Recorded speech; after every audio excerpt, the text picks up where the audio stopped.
You know what? I think that's the first honest thing I've heard you say. You are the problem. What, you want to get in my face? You want to threaten me? I'm not, nobody's threatening you right now. You're barking up the wrong tree, Oh, okay? you know what? This whole victim persona that you're taking... Stop thinking of yourself. Marcus? So your character, Archer, he is dealing with grief and desperation, but he's also kind of represents kind of like an everyman kind of thing. So balancing those kind of dynamics of the personality, how did you tap into his darkness? I know. I think I carry that a little anyway. You know what I mean? But the paranoia, I think, and how to protect your kids and all that kind of stuff. And I think there's a thing about him that he's living this kind of this identity of super masculinity that doesn't allow him to be very emotional or affectionate and all that. And I think that with the loss of his kid, I think it, it disturbs him enough because he can't control it to bring him around to a different version of himself. That makes sense. It's kind of subtle, but it seems like it's like slowly boils up to the surface throughout the film. Yeah. How did you know where you were at on that journey throughout? I mean, I would resort back to him a lot, and there's a script supervisor too, and then we do a lot of prep work before that, so we'll see a trajectory of what it is or what we generally think it is, but then Zach, I mean, he's the type of guy who gets in there, and I mean, I think he knew exactly what he was filming, and he's tweaking, and he's saying, "Oh, bring that down a little bit because this thing is coming up, and we can kind of ramp that up." And so he's looking at the music of the whole thing, you know, like a composition. It's cool.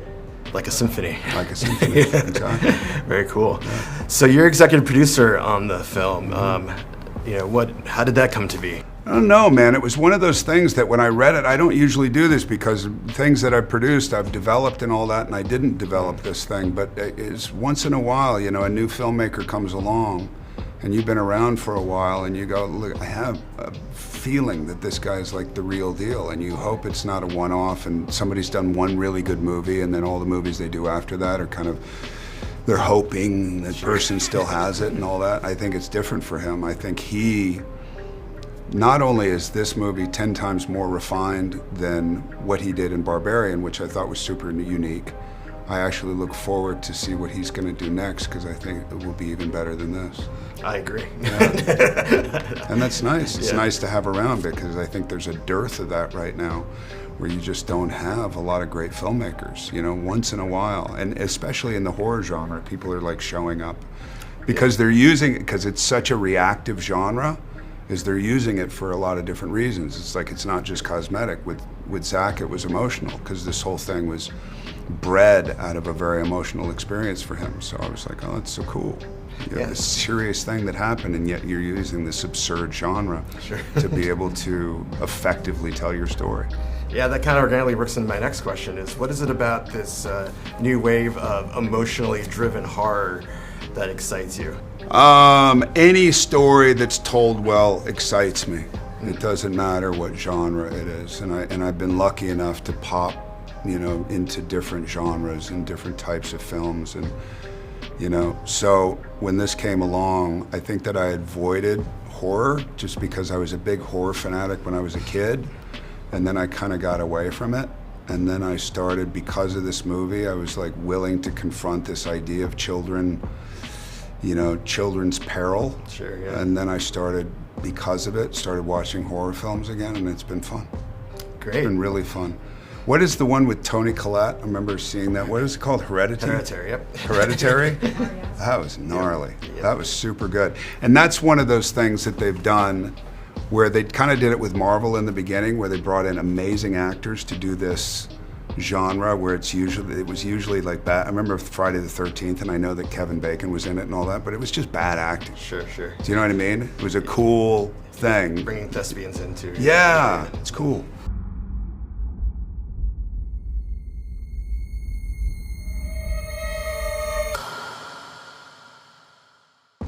Why was it important for you to show different perspectives to give the full story?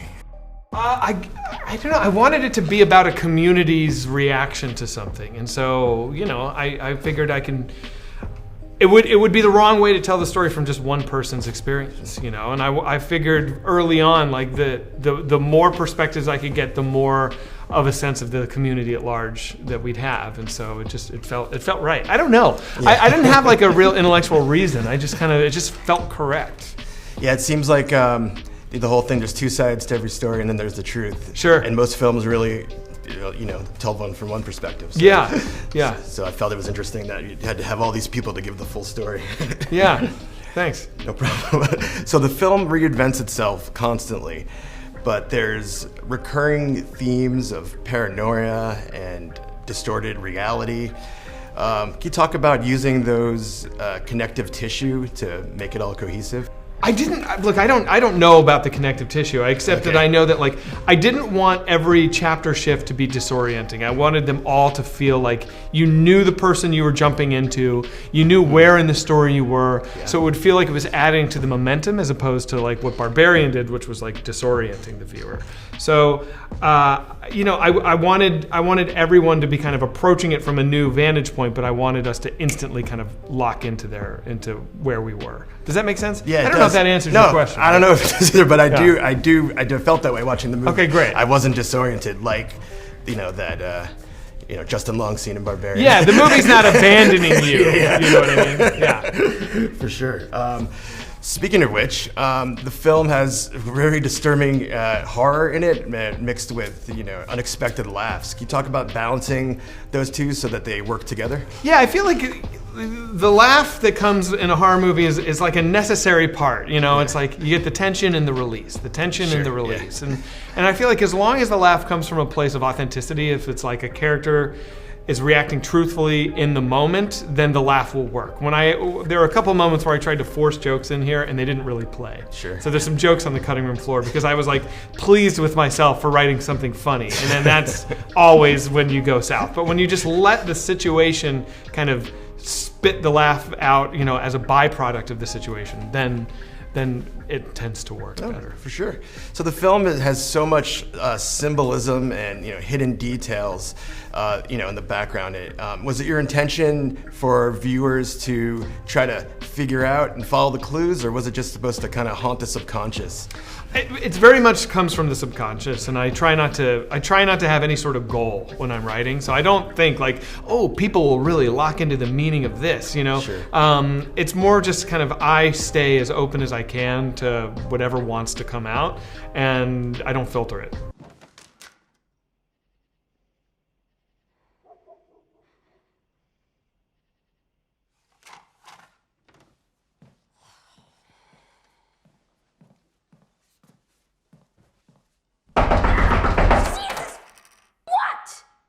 Your characters clearly have some kind of backstory.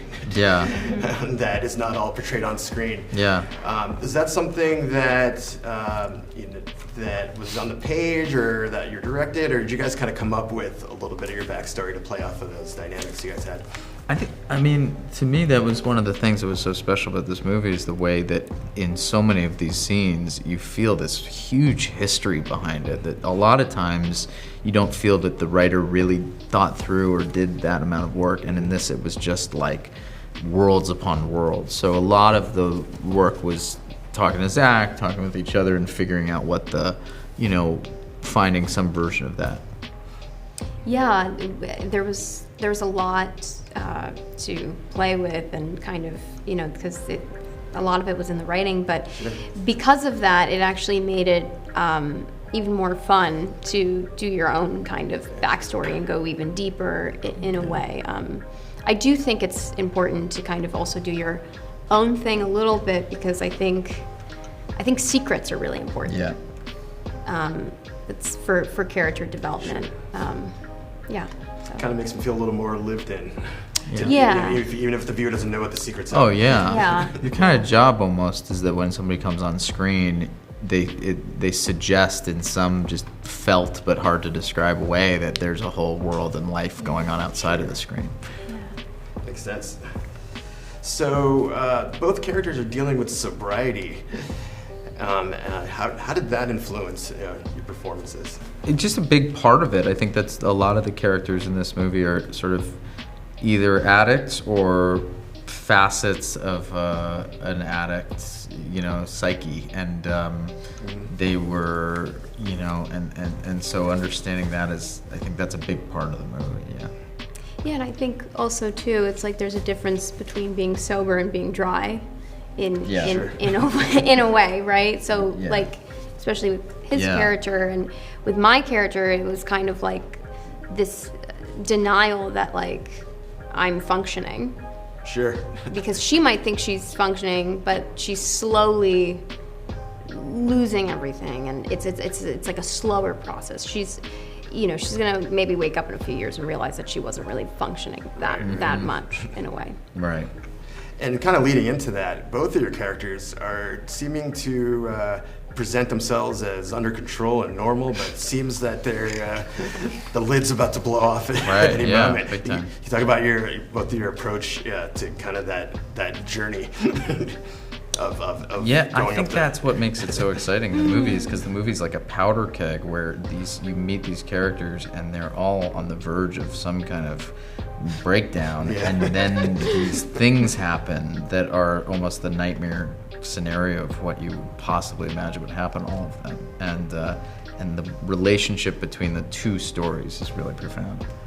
There's also something really sad and funny when you see somebody kind of slightly delusional in a way, and it's so human, right? Because it's like, it's a fine line of like wishful thinking and hope, but also, or is it delusion, right? Sure. So there's something very likable about that. Thank you for watching, and thank you to our sponsors and Patreon producers for making this video possible. Hit the subscribe button so the creepy fun never has to end. This is Hannah reminding you to keep it creepy.